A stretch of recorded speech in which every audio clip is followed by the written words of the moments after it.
The Houston Rockets are a dangerous basketball team. They're second in the West.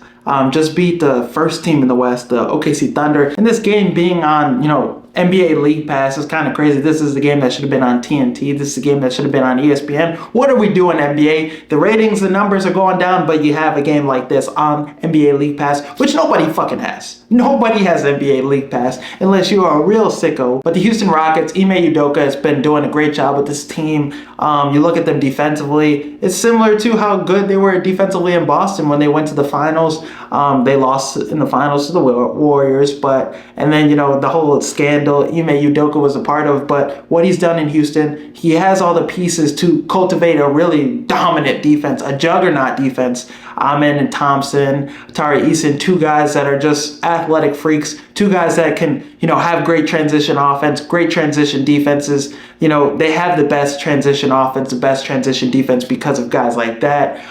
Dylan Brooks, a great veteran, a feisty veteran that's going to fight everybody, that's going to be a defensive anchor on that starting lineup. Jabari Smith has length too. He can block shots. And what they do in defensively too, having Şengün guard the weakest scorer, the weakest front court scorer, allowing him to be able to give those guys space and have room to roam around, block shots when somebody's coming. And that allows them to not have to give help to their defenders. They play a lot of man and they have the people to do that. And like I said, they're blocking shots. Tari Eason, 2 steals a game. He's 5th in steals right now in the NBA. Obviously, guys like Dyson Daniels, those guys are different. 3.1 steals a game, crazy as fuck. But Tari Eason, he's the piece that they needed the last year. Missed a lot of time due to injury, but now that he's back, you have him and Thompson coming off the bench. 2 guys that are just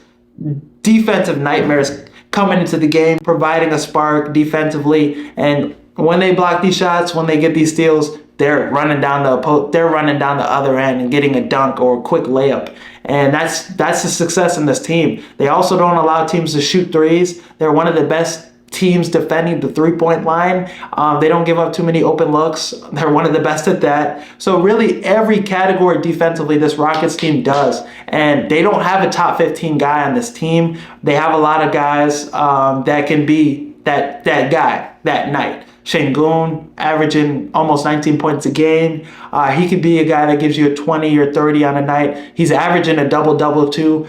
They have 7 guys averaging 11 points or more. But it's really Fred VanVleet, who had, 30 points last game against the Thunder, a huge night, or Jalen Green, who's, first 5 games, he was averaging 27 points a game. So we saw him too. Once he had a kid, he went on a fucking tear. He was going crazy the last season. But those guys, it's really, anybody could be that guy that night. And it's just really a collective effort all around. They got Steven Adams too as a guy coming off the bench. I really like this team. They're built for the long haul with, great players. Reed Shepherd, we haven't seen him too much, but he's somebody that could be a pivotal player for them moving forward. Cam Whitmore, he's been in the G League, shoring up his game, needs to be a little mature, needs to play more complimentary basketball, so hopefully he can get up to speed with that. But as a scorer, he's really fucking good. And then Thompson, he should be starting at some point. He's so fucking good. If he gets a 3-point shot, watch out. Jabari Smith, he's, shoring up things still. He's a development player, but once he gets unlocked, once he reaches his ceiling, he's going to be scary in the league for many years. Jalen Green, Şengün, I love Şengün's game. And now they've took the pressure off him, having to guard the best big man on the opposing team.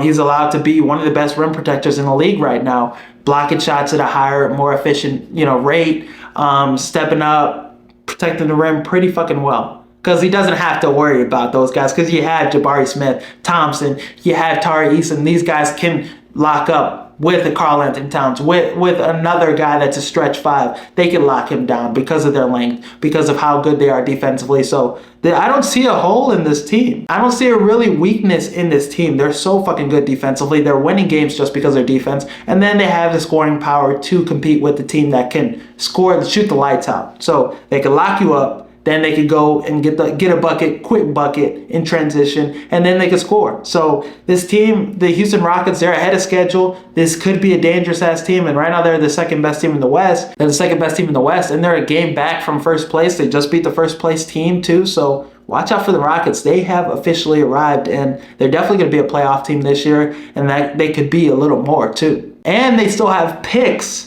to potentially get a guy at some point, maybe this year, maybe next year, to help them get that championship. Kevin Durant, they have the picks to give the Suns. They have the Suns picks to potentially, hey, give us Kevin Durant, and you can have your picks back. And they have the young pieces to facilitate a trade that is fair enough for the Suns to ship off Kevin Durant. Who knows? Down the road, yeah, I could definitely see the Rockets getting a championship in the next couple of years. Some people thought the NFC North was going to be the worst division in football this season. They thought it was going to be as bad as the NFC South.